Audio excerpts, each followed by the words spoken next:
திருவண்ணாமலை மாவட்ட ஆட்சியர் அலுவலகம் முன்பு வன்னியர்களுக்கு 10.5% இட ஒதுக்கீடு வழங்க வலியுறுத்தி வன்னியர் சங்கம் மற்றும் பாட்டாளி மக்கள் கட்சியின் சார்பாக முன்னாள் நாடாளுமன்ற உறுப்பினர் துரை தலைமையில் மாபெரும் கண்டன ஆர்ப்பாட்டம் நடைபெற்றது.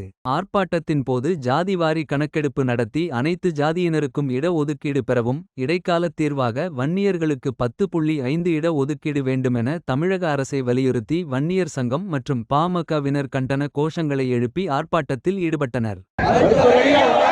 வாழ்க வாழ்க வாழ்கவே வாழ்க வாழ்க வாழ்கவே இடஒதுக்கீட்டை கொடுத்துவிடு இடஒதுக்கீட்டை கொடுத்துவிடு இடஒதுக்கீட்டை கொடுத்துவிடு 10.5%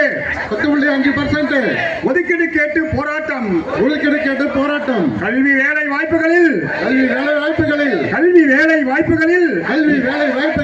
உள் ஒதுக்கீடு கேட்டு போராட்டம்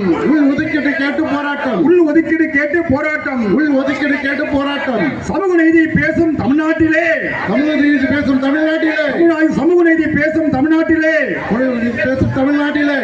நீதி சாவுக்குழியில் இருக்கிறது.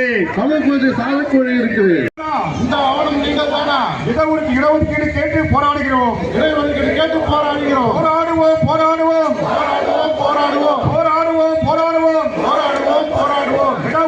கிடைக்க வரை போராடுவோம்.